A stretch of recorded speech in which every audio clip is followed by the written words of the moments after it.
예, 하나님의 말씀 우리가 잘 알고 있는 씨 뿌리는 비유인데 주님께서 이 말씀을 어디서 하셨는가 이런 거에 대해서 우리는 깊이 생각 안 했는데요. 저도 말씀을 준비하면서 그것을 한번 생각해 봤습니다. 그래서 우리가 뒤에 배경을 보시면 아벨산 꼭대기에서, 그러니까 저 뒤에 보이는 쪽이 북쪽이고요. 우리 앞쪽이 바로 남쪽입니다.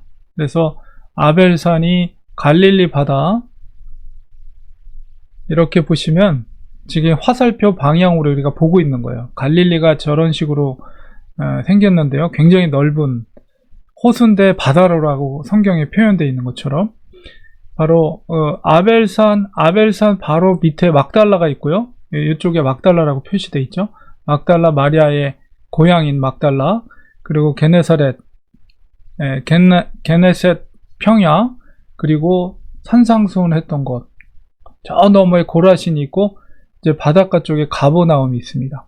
바로 이 말씀, 우리 천국 비유, 씨 뿌리는 비유를 말씀하셨던 곳이 저 가버나움 해안가, 갈릴리 해안가, 거기서 말씀하신 거예요.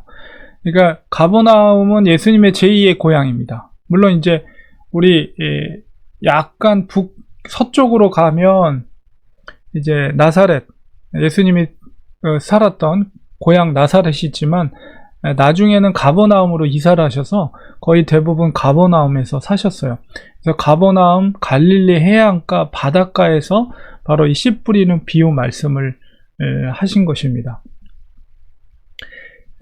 그 땅 지역을 보면 푸르른 지역이 있죠. 그것이 이제 밭이 있고 씨를 뿌릴 수 있는 그런 지역임을 우리가 알 수가 있습니다. 그래서 우리가 다시 말씀을 살펴보면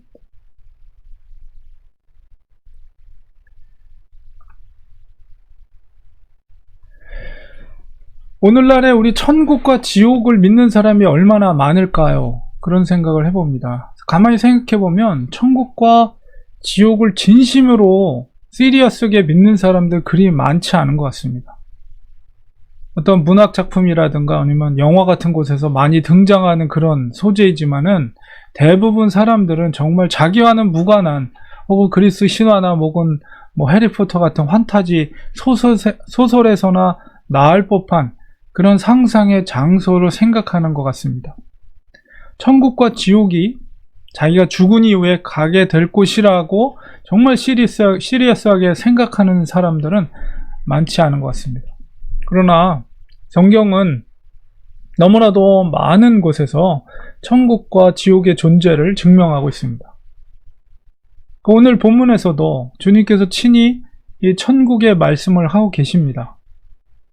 오늘 그 마태복음에 나타난 그 천국 비유를 통해서 우리가 구원에 이르는 믿음을 갖고 사는 삶이 무엇인가 이런 것을 깨닫는 시간을 가지려고 합니다. 이 마태복음은 이 복음서 중에서 특히 유대인들에게 들려주는 예수님의 이야기입니다. 유대인들에게 있어서는 먼저 중요한 것이 바로 예수님께서는 아브라함과 다윗의 혈통이라는 것. 혈통이 굉장히 중요해요. 선민의식이 있었기 때문에. 그래서 우리가 마태복음 첫 장을 열면 뭐로 시작합니까? 족보로 시작해요. 바로 그것을 미리 말하는 거죠. 마태가. 다른 복음서에 비해서 또한 구약 성경의 인용이 많이 나타나는 복음서가 마태복음입니다. 그것은 바로 유대인들을 독자를 고려한 마태의 의도적인 기술이라고 볼 수가 있습니다. 오늘 본문 속에서도 예수님께서 씨 뿌리는 비유 가운데 이사야서를 인용하였습니다. 우리가 요즘 성경 통독 이사야를 읽고 있는데 우리 14절, 15절이 바로 이사야 말씀을 인용하는 구절입니다. 바로 이 말씀은 이사야서 6장 9절, 10절의 말씀을 인용한 말씀이거든요. 우리 이 이사야서 9장 10절 이 부분, 이사야서 6장이 굉장히 중요한 장입니다. 바로 이사야의 소명이 밝혀져 있는 거거든요. 그러니까 이사야를 하나님께서 천상 가운데 환상을 보여줄 때 거룩한 곳에 임재했을 때 화로다 이사야 선지자가 그럴 때 천사를 통해서 하나님께서 부조경으로 제단 숯불을 들어서 이사야 입술에 대면서 너가 사하여졌다, 속해되었다 그랬을 때 하나님이 그를 거룩하게 하시고 유다를 위해서 누구를 보낼까 할 때 이사야가 제가 여기 있나이다, 저를 보내소서, 이런 이제 소명 가운데 하나님께서, 여호와 하나님께서 이사야에게 이제 말씀하신 부분이 바로 6장 9절 10절입니다. 여호와께서 이르시되 가서 이 백성에게 이르기를 너희가 듣기는 들어도 깨닫지 못할 것이요 보기는 보아도 알지 못하리라 하여 이 백성의 마음을 둔하게 하며 그들의 귀가 막히고 그들의 눈이 감기게 하라. 염려하건대 그들이 눈으로 보고 귀로 듣고 마음으로 깨닫고 다시 돌아와 고침을 받을까 하노라. 이 말씀을 주님께서 오늘 마태복음에서 인용하고 있는 거예요. 근데 이제 이사야서를 계속 읽어보면 이 여호와의 말씀을 듣고 이사야가 뭐라고 말하냐면 주여 어느 때까지니까, 그러니까 그 백성들이 말씀을 들어도 깨닫지 못하는 그게 어느 때까지 하시려 하십니까? 주님께 말씀하니까 주님께서 대답하시되 성읍들은 황폐하여 주민이 없으며 가옥들에는 사람이 없고 이 토지는 황폐하게 되며, 이거 뭐예요? 바벨론을 통해서 이제 유다를 향한 이제 이사야가 활동한 대상이 국가가 유다였기 때문에 유다가 바벨론에서 멸망당하는 그런 상황을 주님께서 미리 말씀하시는 거죠. 여호와께서 사람들을 멀리 옮기셔서 이 땅 가운데 황폐한 곳이 많을 때까지, 그러니까 나라를 빼앗겨서 바벨론에게 빼앗길 때까지 그들이 깨닫지 못할 것이다, 이 말씀을 하시고, 그 다음에 중요하게 13절에 뭐라 그러냐면 이사야서 6장 13절에 그 중에 그 다 빼앗기 중이지만 그 중에 10분의 1이 아직 남아있을지라도 이것도 황폐하게 될 것이나, 10분의 1이 남아있는데 그것도 황폐하게 되는데 거기에 밤나무, 상수리 나무가 배임을 당하여도, 여호와 하나님께서 비유를 통해서 말씀하셔요. 예를 들어서 밤나무, 상수리 나무가 배임을 당하여도 그 그루터기는 남아있는 것 같이, 나무가 잘라졌다는 것은 뭐예요? 죽어졌다, 죽어질 수밖에 없다. 그런데 베어지더라도 뭐라고 그러냐면 거룩한 씨가 이 땅의 그루터기니라, 이렇게 말씀하세요. 그래서 이 13절에 이사야서에 있어서 전체적으로 여기서 언급된 거룩한 씨라는 것과 이 땅의 그루터기라는 것, 이게 계속 확대돼서 설명이 나가면서 이게 어디까지 가냐면 바로 고난받는 종에게로 연결이 되고, 그 고난받는 종을 통해서 회복될 이스라엘을 이야기하는 것이 이제 이사야서가 펼쳐지는 거거든요. 아주 중요한 부분이 6장 13절인데 거기서 바로 하나님께서 말씀하신 거룩한 씨, 바로 이것을 주님께서 거룩한 씨와 연결해서 천국 비밀을 말씀하고 계신 거예요. 거룩한 씨, 이 땅의 그루터기, 소망의 그루터기, 이 거룩한 씨가 뭡니까? 바로 좋은 밭에 뿌려진 씨를 말하는 거죠. 이 씨를 통한 그 비유로 천국을 이야기하신 것은 바로 이사야 말씀의 성취가 바로 마태복음 오늘 읽은 13장에서 성취된 것이라는 것을 주님께서 말씀하고 계십니다. 그러나 이 비유를 통해서 말씀하셨기 때문에 그 비밀을 깨닫는 자가 많지 않다, 그렇게 말하고 있고요. 제자들을 향해서 주님은 다음과 같이 말합니다. 13장 16절 17절에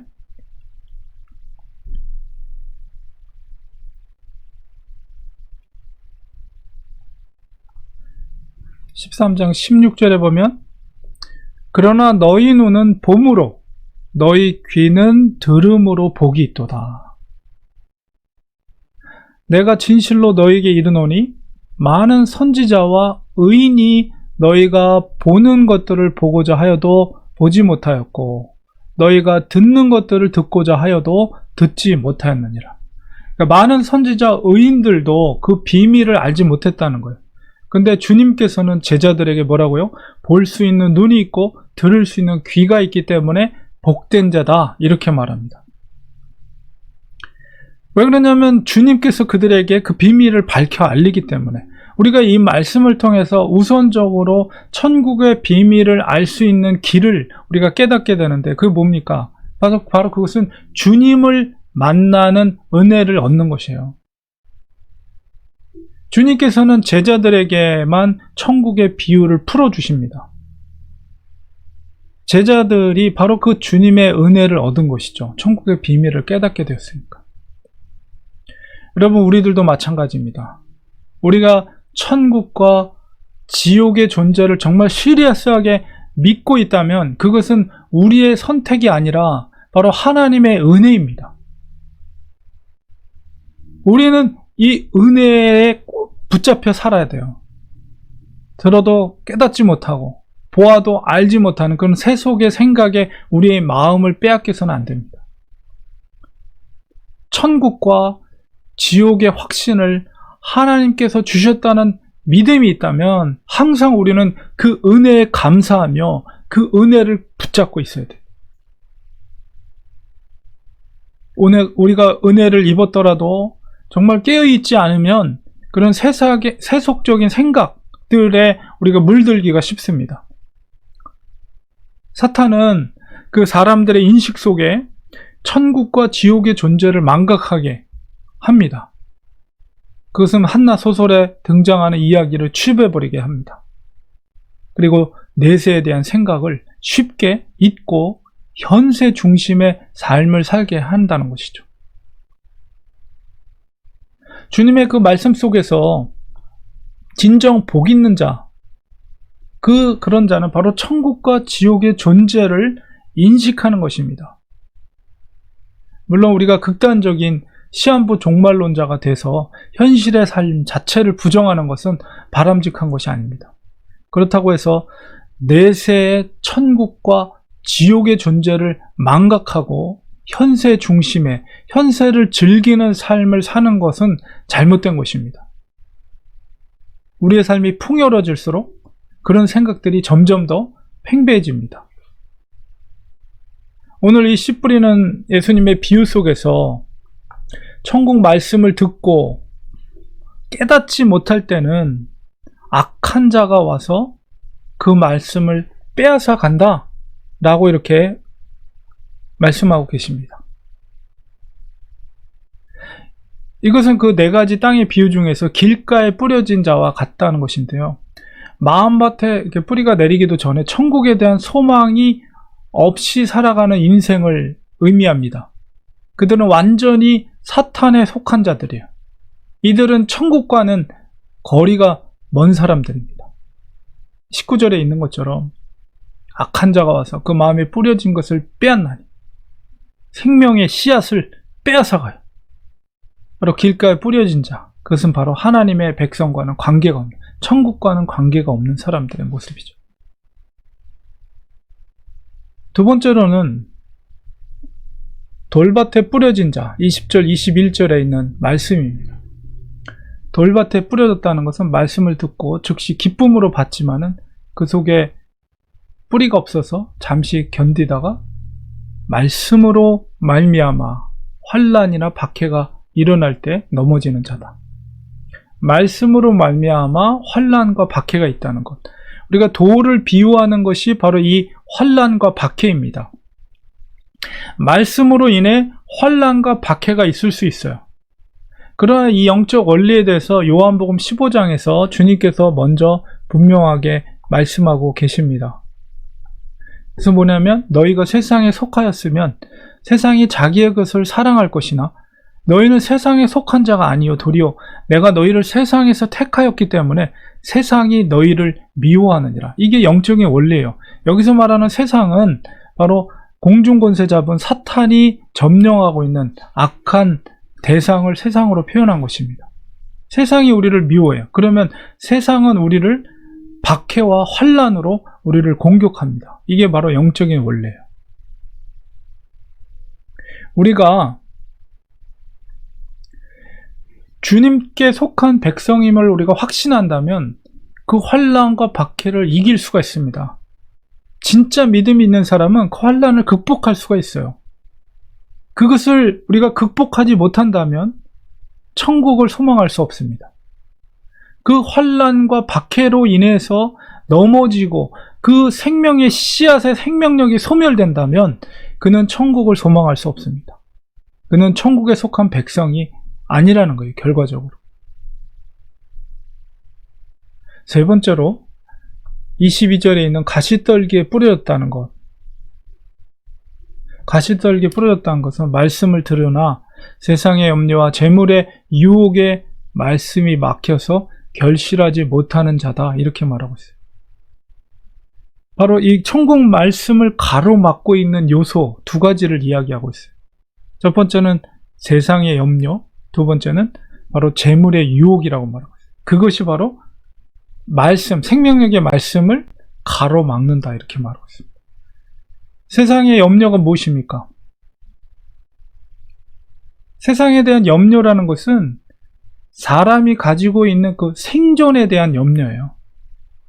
그러니까 스스로 생존의 어떤 위협을 받을 때 죽을까 싶어서 하나님의 어떤 뜻을 제쳐놓고 그 삶 자체에 매달리는 것을 의미합니다.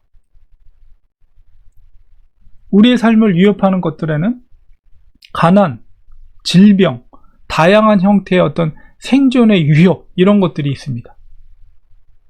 물론 쉬운 문제는 아니에요. 그러나 하나님께서는 이런 것들을 통해서 우리의 믿음을 확인하십니다.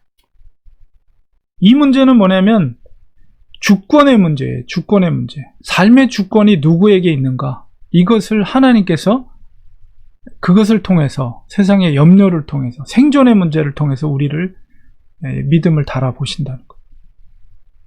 두 번째는 뭐냐면 재물의 유혹입니다. 재물의 유혹이라는 것이 무엇입니까? 그것은 육신의 즐거움을 위해서 어떤 재물, 돈이나 혹은 명예나 쾌락, 그런 것에 지나친 욕망을 가지는 거예요. 여러분, 돈을 쓰는 재미보다 돈을 버는 재미가 더 크다고 그래요. 돈이 막 내 수중으로 막 들어오는 게 막 보이고, 정말 어떻게 하면 돈을 벌 수 있는지가 알 수가 있어서 그것을 하면 막 내 뱅크 어카운트에 돈이 막 엄청나게 쌓일 때 거기서 엄청난 쾌락을 느낀대요. 그리고 명예를 탐하는 자들은 그 자리를 어떻게든지 불법적으로 돈을 주고라도 그 자리를 탐하고 남들보다 높은 자리에 올라가서 사람들로부터 우러름을 받는, 군림하는 것, 그것을 탐하는 것도 역시 마약 이상의 중독성이 있다고 합니다.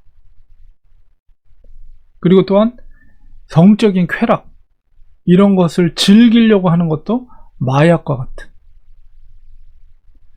그런 것입니다.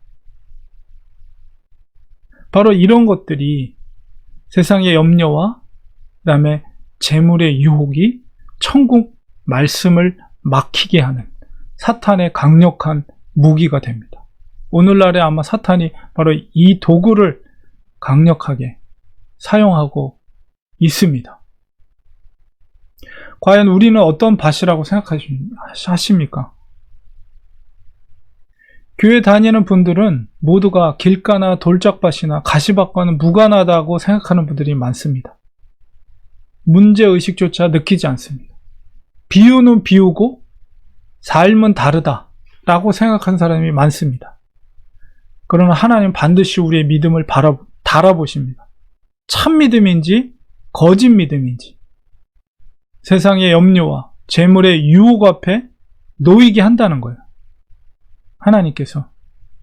그럴 때 우리가 어떻게 됩니까? 바로 주님의 말씀을 의지해야 합니다. 세상 속에서 주님께서 우리에게 요구하시는 것은 영적인 승리예요.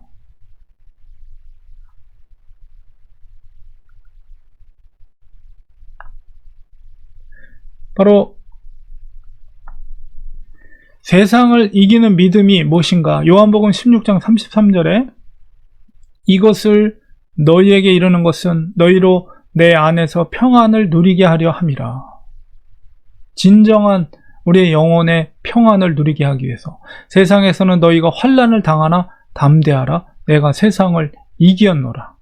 바로 환난과 돌짝밭에 있던 환난과 그런 핍박 가운데서 우리는 말씀을 의지해야 되고, 또 세상의 염려와 재물의 유혹 앞에서도 요한복음 1장, 요한 1서 5장 4절에 무릇 하나님께로 난 자마다 세상을 이기느니라. 세상을 이기는 승리는 이것이니 우리의 믿음이니라.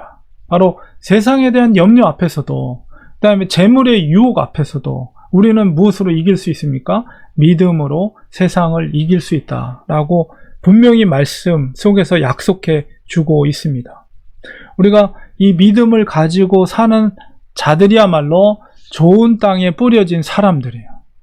생명의 씨앗입니다. 그것이 천국 말씀을 듣고 깨닫는 사람들입니다. 세상에 환난과 박해가 있어도 그 믿음에 흔들리지 않습니다. 그리스도로 인해 박해를 오히려 기쁨과 영광으로 사는 사람들입니다. 그런 사람들은 세상이 감히 감당할 수 없는 분들이에요. 세상에 대한 염려가 밀려와도 생명의 주인이 하나님 되심을 인정하는 태도를 가져야 합니다. 나의 생명 혹은 내 가족의 생명을 염려하는 것보다 생명의 주인 되신 하나님께서 우리의 삶을 염려하고 계심을 우리가 믿어야 합니다. 우리 몸에서 머리카락 하나 떨어지는 것도 주님의 주권하에 이루어지는 것입니다. 우리의 상황과 처지를 누구보다도 잘 알고 계신 하나님께서 돌보고 계심을 우리는 믿어야 합니다. 그게 약속의 말씀이에요. 우리의 삶의 형편이 반대로 좋아질 때 우리는 이 세상의 즐거움에 너무 심취되어서 우리가 가야 할 방향을 놓쳐서는 안 됩니다. 물론 하나님께서는 우리가 이 땅에서 괴로워하는 것보다는 기쁨 가운데 살기를 원하세요. 그러나 그 세상의 즐거움이 지나쳐서 믿음의 길에서 벗어난 길을 가버린다면 우리가 즐기는 것들은 우리의 영혼을 기쁘게 하는 것이 아니라 우리의 영혼을 좀먹게 하는 것입니다. 하나님께서 우리에게 원하시는 믿음의 삶은 바로 좋은 땅에 뿌려진 사람과 같습니다. 23절에 좋은 땅에 뿌려졌다는 것은 말씀을 듣고 깨닫는 자, 하나님의 진리의 말씀을 깨닫는 자, 그렇기 때문에 그 말씀 앞에 흔들림 없는 믿음을 갖고 사는 자예요. 그런 자들은 100배, 60배, 30배 열매를 맺게 되는 것입니다. 우리의 삶은 이 땅에서 끝이 아닙니다. 영원이라는 시간 속에서 살게 될 것은 이 땅이 아니라 천국입니다. 우리는 천국의 소망을 가지고 살아야 됩니다. 천국의 소망을 가지고 사는 사람은 반드시 열매를 맺습니다. 진리 안에 사는 사람은 하나님께서 기뻐하시는 풍성한 열매를 맺습니다. 어떤 이는 100배, 어떤 이는 60배, 어떤 이는 30배 열매를 이 땅에서 맺게 합니다. 어떤 형편에도 믿음으로 사는 자는 반드시 열매를 맺습니다. 열매는 옵션이 아니에요. 반드시 열매를 맺어야 돼요. 열매는 천국의 비밀을 깨닫는 자들의 마땅한 결과인 것이에요. 결론을 맺겠습니다. 천국과 지옥은 분명히 존재합니다. 그 분명한 증거는 바로 주님의 말씀이에요. 우리 마태복음 13장 제가 비유 한 가지를 말씀드렸지만 마태복음 13장 전체를 읽어보면 이 씨 뿌리는 비유와 함께 무려 7가지 천국의 비유를 주님께서 말씀하고 계십니다. 각각의 비유는 조금씩 다른 천국의 원리를 가르치고 있어요. 여러분이 꼭 읽어보시기 바랍니다. 오늘 이 씨 뿌리는 비유 속에서 깨닫는 천국의 놀라운 비밀은 바로 좋은 땅에 뿌려진 사람 외에 다른 사람들은 천국에 들어갈 수 없다는 거예요. 하나님께서 천국에 들어갈 수 있는 조건으로 확인하시는 것이 뭡니까? 열매예요, 열매. 열매는 절대로 옵션이 아니에요.